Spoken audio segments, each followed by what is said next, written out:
friends, and welcome back to this little corner of the internet that we call Amor Aventura. We are so excited to have you here. We share everything from our shuttle bus build and now being full-time nomads, and everything includes the not so fun parts to share. And as you read in the title, today I'm going to be sharing with you guys a more personal story of what's been going on. So I've been in Mexico for almost 3 months. We got here right before the holidays, and I ended up staying to spend time with family and the arrival of my first nephew. But that was not the only reason why, and I'm going to share with you guys everything else that's been going on. Okay friends, so for all of this to make sense, I'm going to go a little bit back and just tell you a little bit more of my story starting to when we were building out the bus. So I was working in the hospitality industry after deciding that pursuing law and just this life that I had created in my mind was actually not what I wanted to do with my life. So got in the hospitality industry, and although I kind of enjoyed the work, I was completely overworked. I knew that I wanted to do something else with my life, that I wanted to live unconventionally. I wasn't very happy with the place we were living at. Just the city didn't match a lot of the values that we had.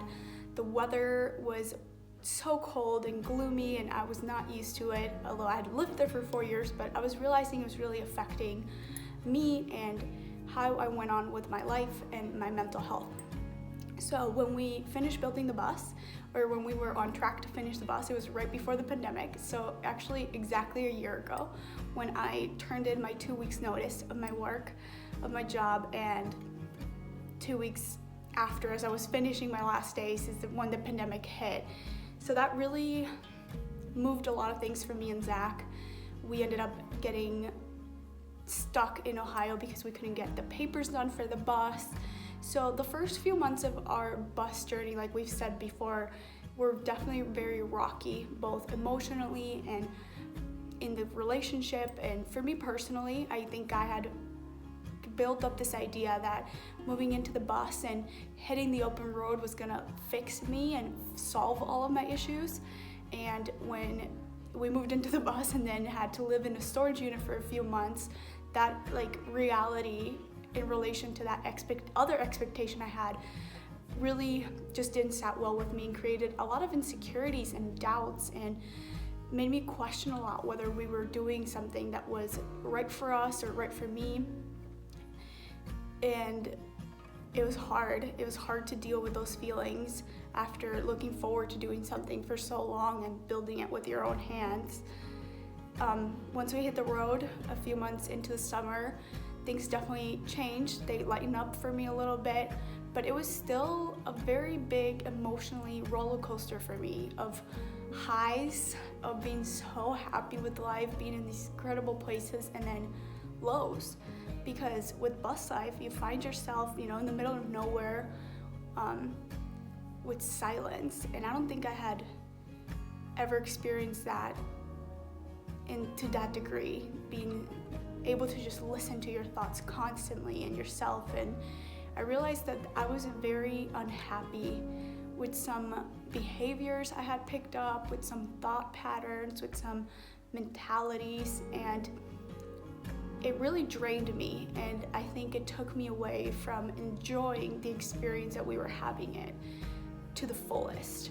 Like I said, it was either very highs where I was so thrilled, and then the moment something went wrong, it was so hard for me to look past it, and I would hold on to these doubts or insecurities of decisions that we would make on the road. And I kept going back to the beginning of how I had pictured this idea that when we quit our jobs and we moved into the bus, we were going to have this liberating experience. And it was extremely liberating. There's something so liberating of bus life and having the open road and being location independent. But in freedom, there's also just a lot of insecurity and a lot of uncertainty. And I didn't realize how much that was going to change me. And as it changed me, as the months went by and as I started to heal some of these things, and then started to try to decide like, okay, what's the new version of me gonna be? I struggled kind of like closing that rough chapter, and so for me, taking a break from the boss and deciding to kind of stay with family had to do a lot with creating a space outside of the bus to be able to heal some of these things. I feel like I was in a way tainting my bus experience and our bus experience because I needed a different space to heal, a different space to close up loose ends and work through some of the things that I had been thinking about, like whether I was worth it or worthy or enough, or if all of this was just luck and it was gonna vanish. I think that was like my biggest thing that I'll probably continuously have to work on. You know, personal growth and mental health is something that you don't just fix in 3 months, but it's something that you can definitely create better habits around throughout time, and that's what this break was a lot for me. I needed to find I was craving a little more of stability, to be able to have the space to create just time to heal. I think with the bus, I always felt pressured to be living life to the fullest, and part of my healing, I was craving not wanting to do that, not wanting to have that expectation or that feel that I needed to go somewhere beautiful and like be outside. And it's funny because a few weeks into me staying here after Zach took off, I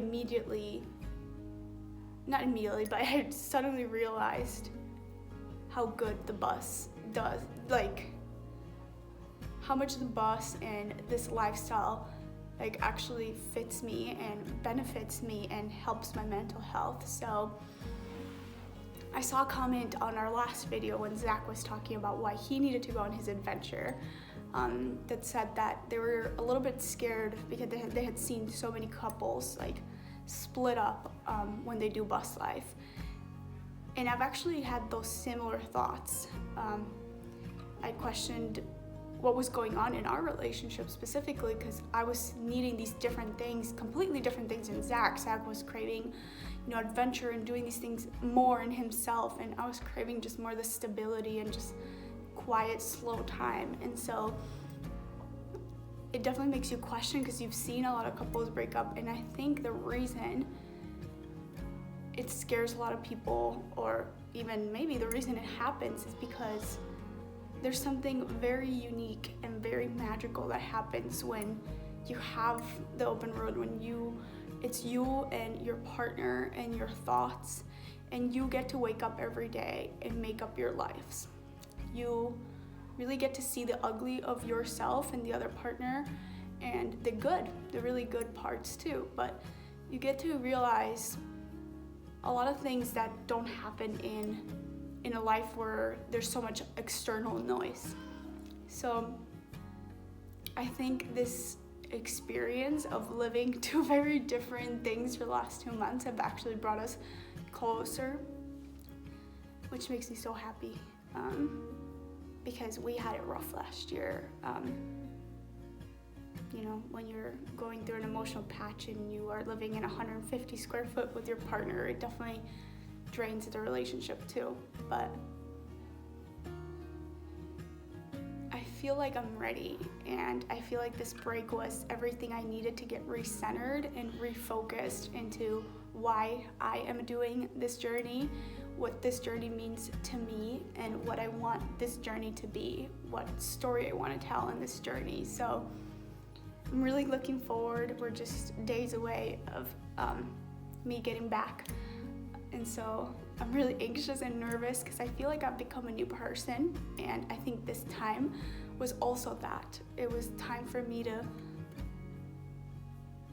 walk into this new version of myself. So I'm really nervous because I have to reintroduce myself to Zach, and he has to do that too because we've changed so much. But it's beautiful to allow yourself to change and to allow yourself to reinvent yourself.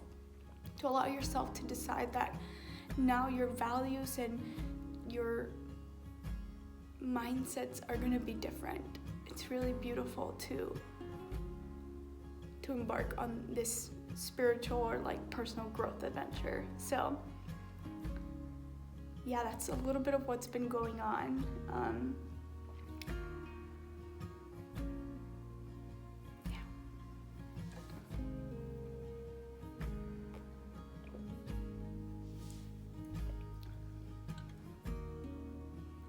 So if you are feeling like this last year, shook you and really make you question things, I hope that if you took anything out of this video, is that healing and reinventing yourself is a lifetime journey. It's a lifetime of things. You don't do it in 1 week or 3 months. It's something you choose to do every day. But that if you do choose to do it every day, then that you're in for a beautiful journey. And so allow yourself to take it slow, or to cry about it for a few days, or to not do that thing for a while. Allow yourself to start fresh.